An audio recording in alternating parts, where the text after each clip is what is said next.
Hey guys, it's Google again with another ROM review, and this time I got the CandyROM for the OnePlus 3, so stay tuned for that.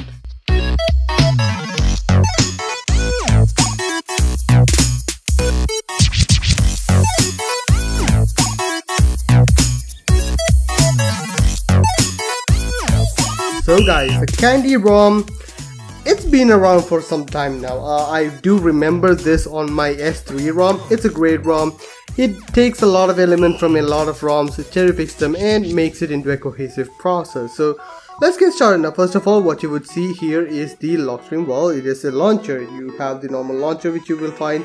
It is a launcher option, and that gives us a lot more features into this one, and I really do like that. Now let's get to the settings and see what all stuff which you get. Now in the about phone page you can see it is CandyROM. It is the version 6, which is the final version on Nougat before it will be ported to Oreo.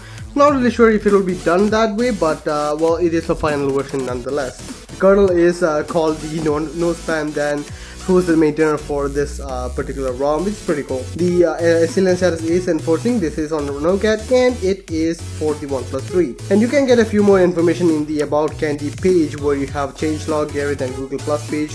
All the people who are here, that does work out really well, and also the stuff here. So yeah, taste the sweetness if you want to, that's pretty nice. In the feature section, this is a fairly feature rich ROM. It does have a lot of features which are really great. Let's get started now. First of all, before that, it's one of my pet peeves right now that this thing, well, it does not have a color section, so colors does not work. It is one of my small things which I tend to notice and I'm not really a fan of. That's still there. Apart from that, let's get to the start settings now. In the first option, Candy Cane is where all the extra settings reside. You do have system option for power menu, even animation is there. Also there is on the go mode with on the go mode alpha selector, which I'm not really sure why all the other ROMs also does not have this one, but I really do like that. I may never use it, but it's still nice to have the option there. Also expanded desktop can be enabled. Now I'm using a theme which is built in. There are a few graphical glitches here and there which is unavoidable, but that is something which you will have to work with if you are using theme which is inbuilt. Screenshot option is available, where you have 3-finger screenshot, and also you can select if you want to drag action, so that does work out really well. Quick settings, you do have brightness slider, icon, all of this can be customized. There are a lot of stuff which you can do. Also small quick setting tiles can be customized, which is the number of tiles rather than just making it scrollable. I find this one which I like this one more because it gives me more granular control. Also you do have option for the columns and rows on the bigger quick setting tiles, which is pretty cool. In the last option you do have a few more options like bottom LR shortcuts. You can have that. Weather option can be enabled with Omni Jaw, which works out really well. That is pretty nice. Also colors and Ubuntu font options are available. Locking torch and fingerprint unlock is available, which is really great. I really like that. In the status bar option, you do have clock styles where you can customize all of this, which is pretty standard. Battery options, you do have customization for the battery style, but I couldn't find any battery bar settings, so that is one thing. Status bar weather is also available. Traffic indicators can be enabled or disabled, which is really great. I like that. Status bar items can be enabled or disabled. One thing I don't really like is that there is no VoLTE symbol if you are using VoLTE enabled SIM card, so that's one thing. Apart from that, notifications, you can customize that. Right now I am using ticker rather than heads up because I like ticker much more than just heads up notifications. Carrier label can also be enabled, which is standard. Tap to sleep on the status bar for sleeping the phone, which is standard. Navigation option, you do have navigation bar, which I personally don't use, but there is available options for that. Pie controls are also available. This is the older style pie which was available in other ROMs, not the new Paranoid Android style pie. So some people like that, some people don't. Well, you can have your pick. Button settings are available and it does have a lot of options. It doesn't have the keyboard cursor control movement, which was kind of a bummer, but other options are there where you can customize back button, home button and overview button for single tap, long press and double tap, and there are a lot of options. This is the AOSP style button option, so you do have a few things here, so you can customize that. That's pretty cool. Recent option can also be customized in Swim, Omni Switch, Slim, Recent and also the AOSP Recent, so you do have the choice of that. You can also enable the clear all button on any of the places which you want. Now apart from that, you do have the Magisk Manager, which is Magisk 14, which is installed with the ROM, so you don't have to flash it yourself, so that is a really good thing. It does come with Substratum, works out really well. In the display options, you do have a few things like ambient display enabler, and it does work out really well. It's not the more fancy option which is available with other ROMs, but it will get the job done. It works out really well. Apart from that, here is the theme option. There is a dark theme and the light theme.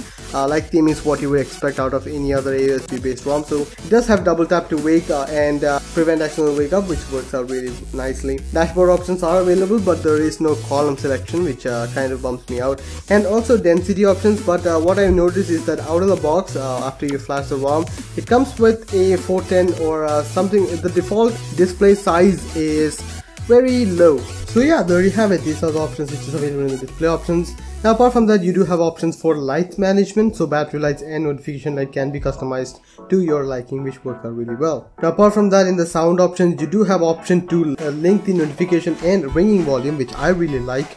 I want to have this option on every single ROM.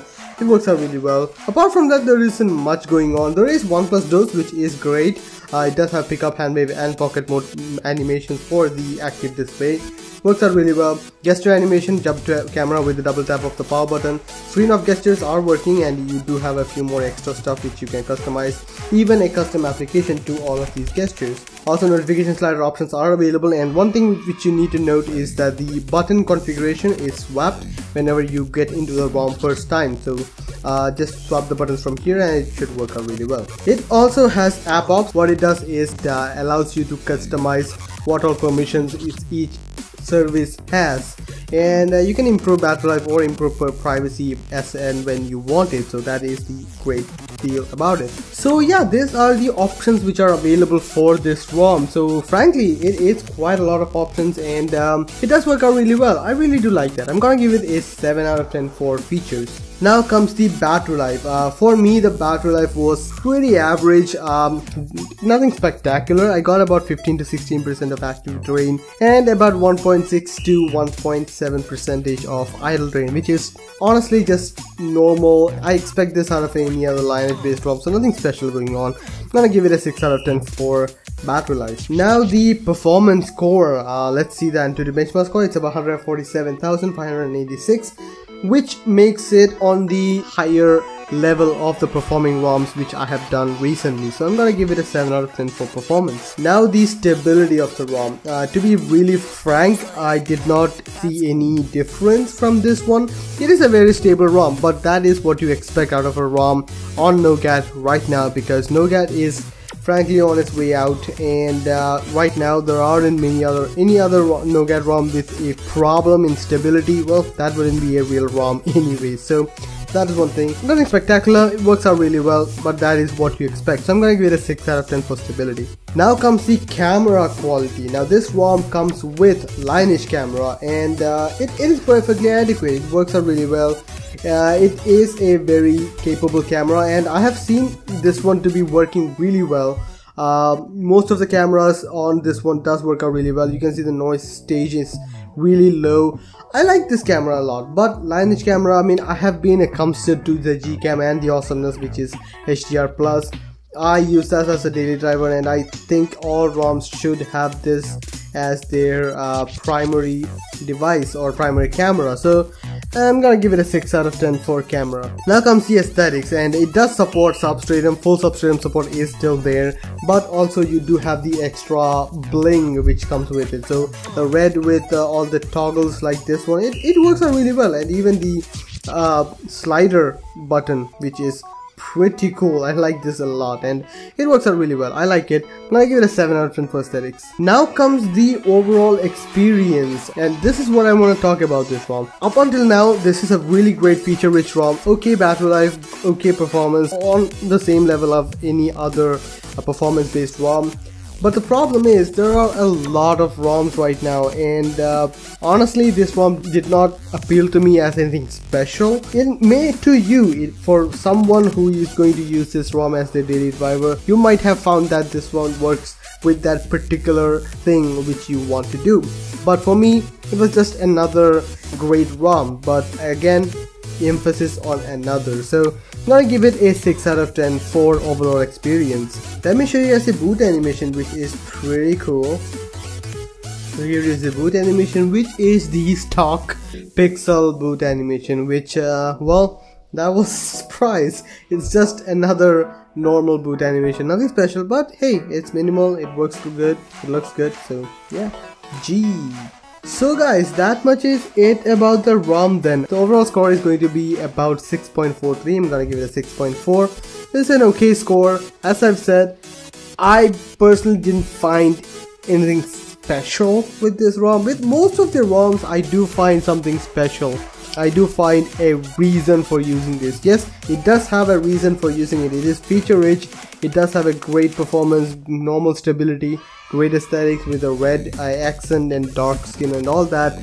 And it does have a good community behind it. But for me, that's not enough. So yeah, anyways, I guess that much is it about the ROM. Then hope you guys liked the video. Please share, subscribe and like the video if you found it useful. See you guys next time. Bye.